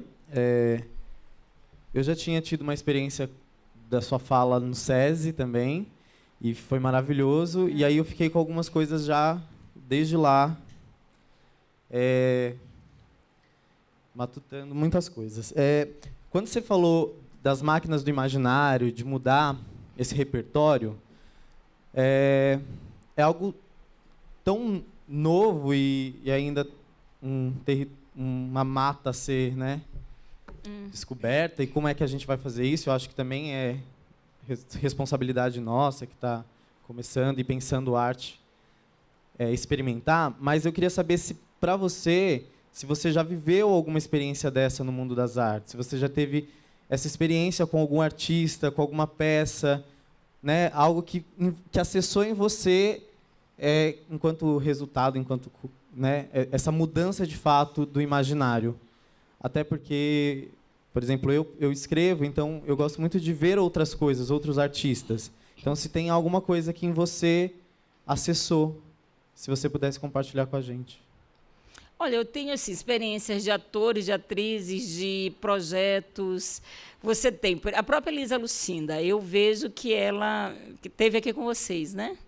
A Elisa Lucinda, ela é um exemplo de uma mulher negra que traz possibilidades outras, né, de presença, não só do palco, de fazer coisas diferentes em sendo uma mulher negra. O Lázaro Ramos, que tem muita gente que tem críticas, eu falei assim, olha, mas o Lázaro Ramos, estando na emissora que ele está, ele é uma experiência extraordinária para a gente. O Lázaro Ramos, ele, não sei se vocês lembram, quando, eu esqueci o nome dele, que estava morrendo, o Paulo Atran. Paulo Atran falou assim, olha, vocês falam que eu sou um monstro sagrado da dramaturgia, mas prestem atenção nesse rapaz, né? E esse rapaz que ele falava era o Lázaro Ramos. Eu acho que o Lázaro Ramos ele é uma experiência potente, ele, né? Aí eu estou falando do ator, né? Para a gente, do que ele faz, porque a gente vê o Lázaro Ramos na sua versão global, né? Mas para além da versão global do Lázaro Ramos, quando ele estava apresentando aquela peça, O Topo da Montanha, no dia da apresentação dele, o Douglas Belchior, que eu acho que muitos de vocês conhecem, levou o Lázaro Ramos, que para um ator isso é uma operação de risco. Operação de risco, eu vou já dizer para vocês o porquê, não porque é o lugar. Ele foi para o Itaim Paulista, às 10 da manhã, e foi falar com jovens. Ele tem muitas experiências. Isso eu acho que é uma experiência de formação. que aí não é só o ator global, é o Lázaro Ramos, que se formou no Teatro Lodum, que vem e aí ficou até o momento que ele podia, olha, ele voltou correndo do Itaim Paulista, que é extremo leste da cidade, para apresentar lá na FAAP, Higienópolis. Eu acho que são ações, além da generosidade do Lázaro Ramos, só que isso não sai na mídia. E ele está fazendo várias coisas em Salvador, com periferia. Eu acho que o que ele está fazendo, que é algo mais de bastidor, que a gente não sabe, é algo do que eu ouço, que eu já ouvi das palestras dele, com jovens atores, de periferia, o que pode ser feito, como pensar a questão negra, como pensar a questão trans. Eu veria isso como exemplo. A gente tem experiência da Renata Felinta, que já não é atriz, mas está na área das artes plásticas. Como ela muda um traço que não estereotipa a pessoa negra, né? Como ela trabalha também do ponto de vista alegórico. Então, eu acho que tem várias iniciativas, Lohan, acontecendo. Agora, qual é o nosso desafio com essas iniciativas exitosas que mudam a máquina do imaginário? Porque a máquina do imaginário, a ideia do discurso, o discurso ele já tem no próprio conceito, discurso é aquilo que está em curso, que circula. Quando você tem uma ideia nova, ela tem que colar nesse disco que gira, que é o disco circulante, o discurso, e ela tem que se fixar. O nosso problema, ou desafio, para ser mais otimista, é que essas experiências exitosas, elas entram na cadeia discursiva, mas nem sempre colam. Então, elas giram e caem novamente e mantêm o mais velho. Lembra a ideia do é o mais antigo que nos governa? Então, para a gente ver essa mudança da máquina e do imaginário, essas iniciativas elas têm que entrar na cadeia discursiva, elas têm que girar, mas elas têm que grudar. É como se você jogasse algo no tiro ao alvo e aquilo ali ficasse, não deslizasse. Então, o nosso desafio é não só fazer coisas legais que mudam, mas que elas... Porque quando você radica, quando elas fixam, aí elas criam, digamos, uma raiz que vai ser histórica, para a gente ter como matriz, como exemplo, porque, voltando à inquietação da Letícia, não é um simbólico, mas Letícia é. A gente acha que não é. As histórias, por que histórias de super-heróis fazem tanto sucesso? Elas são tão antigas, elas funcionam tão bem, porque é algo que a gente quer ser os ideais culturais. Homem que voa, elas dão uma superpotência ao homem, né, à mulher, enfim, a qualquer que seja.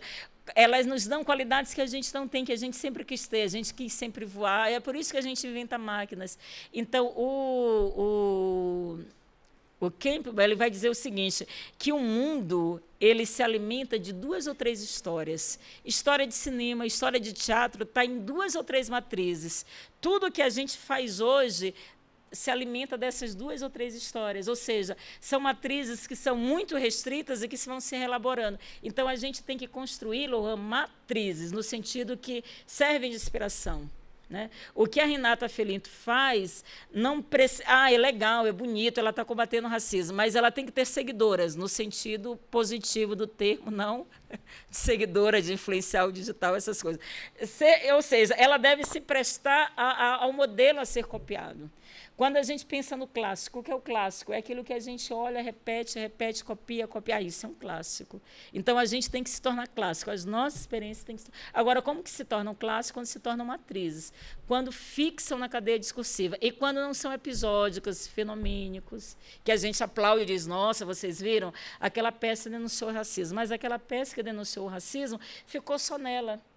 Ela não incidiu nas escolas de comunicação de teatro do Brasil, ela não mudou uma gramática de produção, ela não virou referência bibliográfica de ementa de professor. É assim que a gente cria a tradição, sabe? É lendo Elisa Lucinda, da universidade, é lendo Renata Felinto, é mostrando para os nossos alunos que o Lázaro Ramos tem projetos na periferia, né? Que ele não é só Mr. Brown, que eu já acho uma experiência interessantíssima. Tem gente que não gosta do Mr. Brown, mas eu adoro o Mr. Brown, entendeu? Mas e assim vai, você vai dando possibilidade de que isso fixe. Tem mais uma moça ali e... Ouvindo aqui todas as perguntas e as tuas respostas, pensando que um fora Temer já não tem mais a sua potência, né? E quando o discurso principalmente no campo da arte ou até fora dele, fica muito no colado já, né? E aí o quanto também todas as ferramentas de comunicação têm o seu poder de derrubar ou de levantar determinados discursos que ficam rasos, porque tudo o que vai fora da arte também é selecionado, né? O que está no teatro, para onde que vai essa peça? Porque não está na periferia, está no centro, comunica quem? Quem é o público? O que você está falando? Isso já não é segredo para ninguém. Eleição, Copa e a... Eu não sei falar, se fala palavrão, é difícil. E como, né, agora seguir assim, com isso? Porque a gente vive num mundo que as relações são vazias e que é difícil combater, né?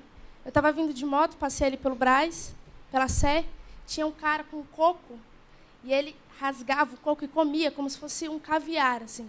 A polícia, uns 15 policiais esperando o farol abrir para atravessar, e ele sorria, assim, porque ele estava com um coco na mão, era um morador de rua. Ele só estava com um coco na mão. E aí, como também pensar em simbolismo, pensar em representatividade, sendo que a gente não olha o outro, né? Como a gente quer fazer teatro sem olhar o outro, sem se conhecer, assim. E aí, como eu vou representar um personagem, sendo que eu não olho o meu colega de cena? Quando quem está em cena, a maioria do curso de atuação, pelo menos, é branco. Hoje, a maioria é mulher, porque a maioria da galera que entrou para a minha turma é mulher. Mas técnica de palco, a maior parte é negra, iluminação. A galera que está fora da cena, a maioria tem a pele escura, ou não branca. E aí, aqui na representação, a gente não tem professores negros. Tem o Wellington que está na biblioteca, que é escondida. Então, tudo está sempre escondendo, né? E o quanto também a gente, quanto aluno, dentro da escola, assim, é foda estar aqui. Eu converso muito com colegas minhas. É foda atravessar a cidade, fazer tudo isso, mas é só fazendo, né? E aí, como agora seguir, assim, porque você tem que tirar uma energia, não sei da onde, abraçar a árvore, para ver se...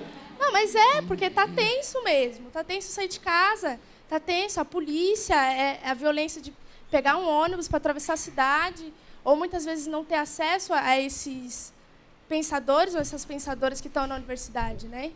A gente faz história vivendo. O fato de você estar vivo, você é um corpo que ocupa aquele espaço, sendo silenciado ou não, mas você está ali ocupando aquele espaço. Então, a sobrevida também é uma saída ou não? Assim, eu fico porque o barato vai pegar daqui uns anos e como a gente vai conseguir se articular aí, né? Conseguir fazer arte, trampando à noite num bar, mas e aí? Né? Isso não só na arte, em qualquer outra profissão, assim. Será que a sobrevida vai ser uma saída? Você vai ter que estar vivo, mas com todas as podas que vêm em relação a gente e caminho de formiguinha de novo? Porque a história é feita de formiguinha, né? Enquanto a gente vive o nosso tempo, a gente não enxerga, só quando passa. Mas, para quem está pedindo intervenção militar, aí o povo não quer ver mesmo, né? É como passar 2018, porque já acabou o carnaval. Bem-vindo, feliz 2018, né? Como é o seu nome? Sofia. Olha, você faz questionamento desafiante, você acha que são dois momentos. Um é como olhar o outro, né? Eu acho que primeiro, esse que é o grande desafio, porque se tem uma ideia hoje, se fala muito com o termo compaixão. E aí, que eu não gosto muito da compaixão, porque eu já vou dizer para vocês que eu não gosto da compaixão. Não que eu acho que a gente não tenha que ter compaixão. A compaixão ela é um valor importante. Mas quando ela vira a categoria política, e esse, eu acho que até falei na palestra de julho, eu estava assim, com uma birra, quando a compaixão entra para o cenário político. E aí eu falei, viu, por isso que eu tenho birra com a palavra compaixão. Um pesquisador, ele fez essa coisa dos atentados em Londres.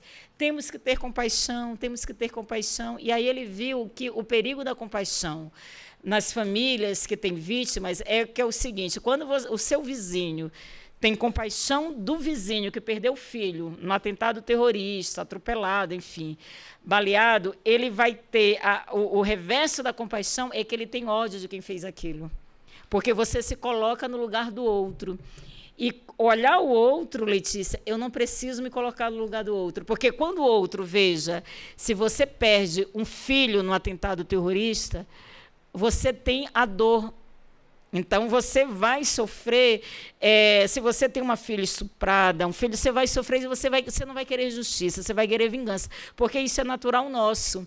Então, você não pode nutrir, repito, não é que a gente não tenha que ter compaixão, mas a gente tem que ter a noção de reconhecimento do outro.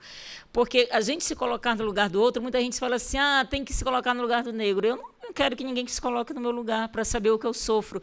Não precisa, eu tenho que reconhecer no outro a minha humanidade. É por isso que olhar o outro é diferente, porque eu não olho no outro a minha humanidade, eu vejo o outro como diferente de mim. Aí o que é que a gente tem como discurso mais assim, eu tenho que colocar no outro para saber que o outro sofre? Primeiro que você nunca vai saber que o outro sofre. Um branco não pode se colocar no lugar do negro porque ele jamais vai dimensionar. Ele tem que reconhecer no negro a humanidade que lhe é constitutiva. Eu tenho que reconhecer. E aí não é uma questão de cortesia, é uma questão cristã. É uma questão mesmo, eu tenho que reconhecer que eu só sou com o outro. Se o outro for humano, eu também serei. Aí, quando você diz, olhar o outro, essa cena do policial, que é uma cena violenta, mas por que ele faz isso? Porque sobre esse outro, ele pode fazer tudo. Ele exerce o mando, ele exerce o poder, ele destitui. E, como você diz, o cara só está comendo coco, matando a fome, né? De maneira voraz. Mas o olhar desse outro o enquadra. O enquadra de modo que... ele não consegue ver a dor desse outro, ele não consegue reconhecer nesse outro uma humanidade. Então, eu acho que a ideia, quando você retoma o simbolismo, a gente olhar o outro, é o nosso grande desafio. E olhar o outro é mesmo a gente olhar no olho do outro. Eu entro no elevador, eu costumo dar bom dia e olhar para o olho das pessoas. Gente, parece assim que eu estou assediando sexualmente. Bom dia. Bom dia. A pessoa fica com medo. Eu falei, calma, eu só estou olhando no outro e dizendo bom dia. Eu não vou atacar. Sou fraquinha, né? Mas é desconcertante esse olhar no... Sabe, as pessoas não querem bom dia, não sabe? Por que há esse desconcerto, a gente olhar, né, no olhar do outro? Porque a gente não quer olhar, mas é isso, olhar às vezes no olhar do outro, a gente pode ver coisas que a gente não quer ver. A gente não quer se ver, inclusive. Porque o olhar do outro nos devolve o que a gente pode ter de pior, inclusive. A nossa avareza, o nosso racismo. Né? Se eu olho muito para o outro, o outro me olha e diz assim, eu sei o que você fez no verão passado, ou presente. Você está sendo racista, você está sendo preconceituoso, você está sendo... Então, eu não olho para não ter essa devolução do que eu sou realmente. Né? Que eu não sou tão bom assim, como a gente sempre acha que a gente é muito bom, mas a gente não é tão bom assim, não. Como já diz Lacan, o mal mora no coração do homem, mora mesmo, não é em outro lugar, é no nosso coração. E quando você fala dessa cena do visível, e coloca o exemplo da escola, mas isso é a estrutura da sociedade brasileira, e é bom que vocês percebam isso, que é o que eu falei um pouco. As hierarquias têm cor, e é por isso que a visibilidade é importante. Quanto mais visível, mais poder. Então, menos escuros os tons de pele vão ser. Agora, é porque há um racismo consciente, negro vai estar nesse lugar? Não. É porque o racismo ele produz uma máquina inconsciente que já vai nos instalando nesse lugar. Agora, ser inconsciente não significa dizer que a gente não pode alterar esse estado de coisa. Significa dizer que, mesmo a escola, ela, de certa forma, reflete o que são as estruturas sociais. E por que a escola reflete? Porque as artes e o teatro ele é tradicionalmente branco de classe média no Brasil. Né? Os pobres, os teimosos, os pretos, os periféricos, é porque são topetudos mesmo. Porque o teatro não foi feito para pobre nesse país, nem para assistir, nem para atuar. Né? Nem uma coisa, nem outra. Então, quem a gente está lidando, que vocês estão lidando, são com emergências de subjetividades que vêm reivindicando em espaços que são tradicionalmente refratários a pessoas não brancas, né? A pessoas que não moram no centro. Né? A cultura, se a gente vê os aparelhos culturais, não só em São Paulo, em todo o Brasil, onde é que estão? Estão nos lugares centrais, não é assim? Então, quem mais vai ter mais acesso à cultura? São pessoas de classe média, pessoas brancas, né? Então, a gente tem quando você diz, essa cena visível, ela precisa ser mudada. Agora, ela tem que ser mudada de modo que a gente coloque a nossa responsabilidade. Como é que a gente muda isso, né? Como é que a gente tem mais atores negros, né? Não só técnicos, não só quem está atrás das cortinas, né? Como é que a gente muda esse tipo? Porque isso se dá na televisão, isso se dá no teatro, isso se dá nas artes em geral, né? Eu lembro que o Estado de São Paulo, quando fez 100 anos, o Estadão, ele fez uma homenagem a todos os funcionários desde quando o Estadão surgiu no século XIX. Então, o texto era muito cruel, porque ele colocava assim os nomes dos grandes escritores que estavam no Estadão, e aí ele agradecia aos músculos fortes dos homens negros nas rotativas. Entendeu? E é isso mesmo. A pessoa negra para o Estadão foi lembrada como aquele que era o poder braçal na rotativa. Todos os outros homens brancos, literatos, tinham nomes e escreviam. E aí agradeciam aos braços musculosos dos homens negros no início do jornal. Então, isso se mantém, de certa forma, né? Os lugares raciais, e a gente tem, repito, a responsabilidade de mudar. Porque, senão, a gente, de fato, naturaliza. Eu brinco, por que ninguém fala assim, nossa, por que a maioria das empregadas domésticas no Brasil é negra? A gente tem que começar a questionar.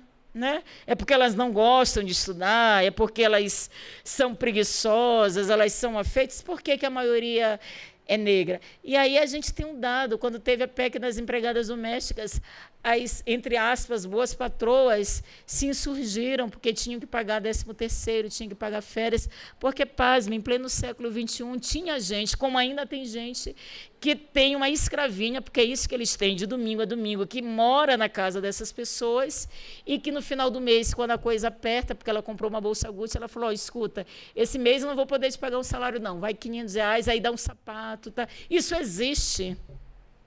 E existe no espaço urbano de uma cidade chamada São Paulo.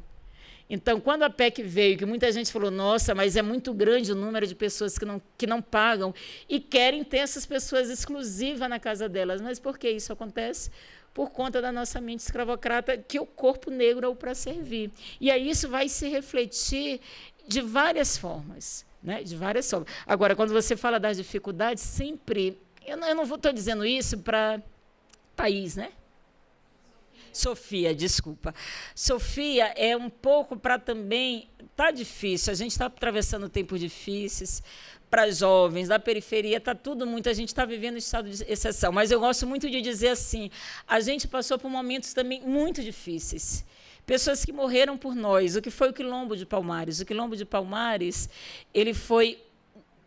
considerado o maior quilombo das Américas e que resistiu até onde pôde. E vejam vocês, foram várias investidas naquele quilombo. Eu sempre lembro do Quilombo de Palmares. Quando eu pisei no Quilombo de Palmares, eu me emocionei, porque você se emociona ao pisar naquele pedaço de chão, porque você sabe, a gente... imagina, mais do que imagina, a gente sabe que foi assim, das sucessivas reuniões, quando aquele quilombo começou a ser... foram várias forças do Exército do Reforço, e eles decidiram, entre voltarmos a ser escravos ou morrer, o que a gente decide? Decidiram morrer. Então, é muita gente que nos legou exemplos muito fortes de resistência. Né? A própria juventude, o que foi a década de 60. A gente fala muito, porque os jovens de hoje são os bundões, eu até acho que não, mas eu acho que a gente tem uma experiência do que foi o movimento estudantil na década de 60, que não foi só o maio de 68 francês, mas no mundo inteiro. Jovens que estavam dispostos a tudo, inclusive a morrer. Agora, o problema é a questão que muita gente diz, a revolução não se faz em países como Estados Unidos. Gente, a revolução se faz em qualquer lugar, a gente só precisa de ter revolucionário. O problema é que a gente também não está muito afim de dar a nossa pobre vida para morrer por dias melhores, porque às vezes o limite é esse, Sofia. A decisão ela é extrema. Viveremos ou morreremos. Agora, evidentemente, como a gente quer viver, é a gente saber que também a história já teve muitos outros momentos difíceis e que a gente deve ter essas pessoas como modelo para a gente ter mais força ainda para enfrentar o estado de coisas que a gente está vivendo, né? Tivemos exemplos assim individuais maravilhosos, que pessoas que disseram: para esse mundo ser melhor, se eu tenho que morrer, eu morrerei. E morreram, né? Infelizmente morreram, mas assim é o exemplo para a gente dizer: é possível a gente gestar a vida de uma outra forma, com a força ancestral dos que... E eles morreram por nós. Morreram todos por nós, né? Os estudantes na década de 60, porque, veja, era o poder, o exército, era pouca gente. Né? Porque eles eram guerrilheiros, pegavam em armas. Gente, era um número tão pequeno, que o Estado, a reação a eles foi algo brutal. Mas eles foram, né? Foram para o embate, foram para o combate. Eu acho que a gente tem outras armas hoje, mas eu acho que é possível, Sofia, no meio do deserto, a gente dizer: temos oásis. Né? Nós estamos aqui, coisa que 10 anos a escola nem existia, por exemplo. Né? Eu não estou dizendo que isso deve servir de consolo, mas é dizer que as coisas estão mudando, não na velocidade que a gente quer tão. E os desafios que você tem, que nós temos, que a sua geração tem, são os desafios da sua geração, da nossa geração, e que a gente vai ter que enfrentar com essas forças e com as mudanças que nos antecederam. Tá bom?